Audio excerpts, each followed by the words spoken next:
हमारे साथ गठबंधन से सुभाष यादव जी मौजूद हैं। इनसे बातचीत करेंगे और जानेंगे कि आखिर जनता का कितना समर्थन मिल रहा है। भैया, सबसे पहले तो चैनल में स्वागत है। अब सबसे पहले बताइए कि आप जनता के बीच में लगातार आप जुड़े हुए हैं, जब आप जेल में थे उसके बावजूद भी जनता का अपार समर्थन मिल रहा है, क्या कुछ कहेंगे? आप इस बात को अच्छी तरह से जानते हैं कि नामांकन और लोकसभा के चुनाव से लेकर के किस तरह से साजिश किया गया। अब मुझे जेल भेज दिया गया, लेकिन हमारे दुधमुहे बच्चे जिनको अभी पूर्ण रूप से चलने का भी होश हवास नहीं है, कोडरमा की जनता ने उनको अपने साथ लेकर के, अपने बच्ची समझ करके, अपने बच्चा समझ करके, हमारी पत्नी को अपने घर की बहू समझ करके और अपने आप को स्वयं सुभाष यादव समझ करके क्षेत्र में जनता मालिकों के बीच में ले जाने का काम किया। आज जितने बच्चे बच्चियों की आंख से आंसू बहता था, उससे अधिक आंसू कोडरमा की जनता को बहती थी। और बच्चियों को उन्होंने आंसू पोंछने का काम किया। तो मैं इस जन्म में तो कोडरमा की जनता को कर्ज नहीं चुकाऊंगा। मैं कोडरमा की जनता से यह आशान्वित करना चाहता हूं कि जिस तरह से हमारे परिवार के सदस्य को अपने बेटा बेटी और घर की बहू समझ करके आपने जो लाड़ प्यार दिया है, हमेशा एक नेता नहीं बल्कि बेटा बन करके आपका सेवा करने का काम करूंगा। और जो कोडरमा की समस्याएं हैं, ढिबरा है, माइका है, सिंचाई है, शिक्षा है, चिकित्सा है और अमन चैन बहाल करने की बात है, सदन से लेकर के सड़क तक हमको आशीर्वाद मिला तो उठाने का काम करूंगा।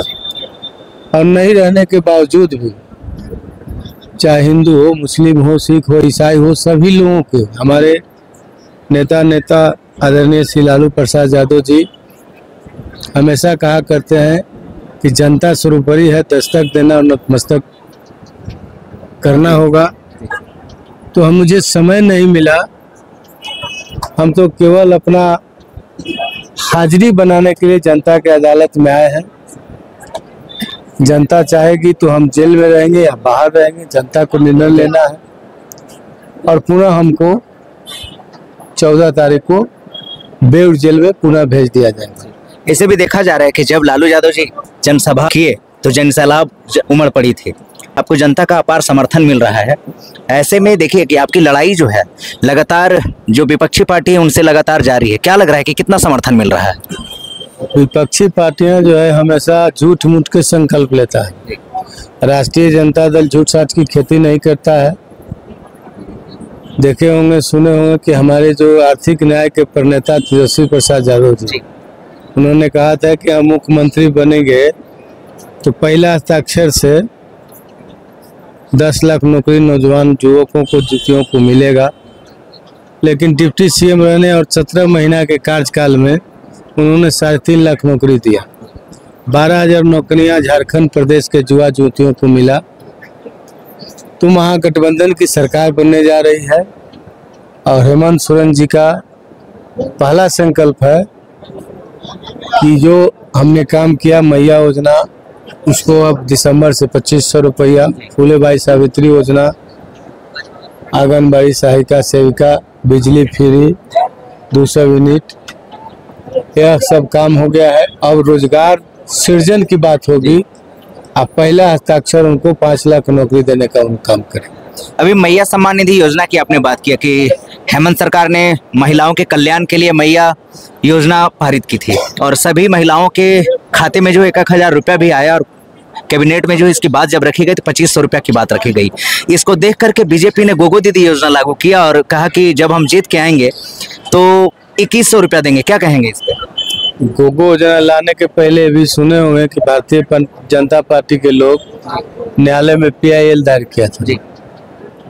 तो जब PIL दायर करके उसको बंद कराना चाहते थे तो फिर गोगो अठोगो योजना के क्या औचित्य बनता है।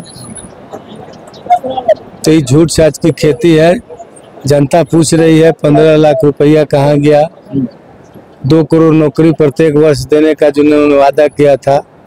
आइडियल विलेज, गैस सिलेंडर, महंगाई और जितने इनका जो योजनाएं था सब असफल रहा। केवल यह समाज में नफरत फैलाना, झूठ साच की खेती करना, काठ का हारी बार बार नहीं चढ़ता है। लोग समझ गया है कि ये लोग केवल जुमलाबाज पार्टी है, कुछ करने का बात नहीं है। इसलिए महागठबंधन पर लोग, झारखंड के लोग भरोसा कर रहे हैं और पुनः गठबंधन की सरकार बनने जा रही है। अच्छा, आप जो है अगर जीत के अगर आते हैं तो पहली प्राथमिकता क्या होगी कि जनता के बीच में आप आइएगा जीत करके, पहली प्राथमिकता क्या होगी? जनता के बीच में तो हम, जनता कहती है कि अब जाइए 16,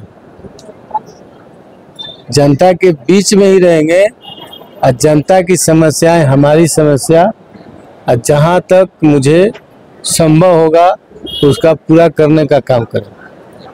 तो ये थे हमारे साथ सुभाष यादव जी जो अभी हमारे साथ बातचीत किए। इनका कहना है कि जीत करके आते हैं तो जनता के हर सुख दुख में काम करेंगे और हमेशा जनता के साथ में जुड़ करके रहे हैं। तो देखते रहिए खबर अपडेट के साथ। अनूप, धन्यवाद।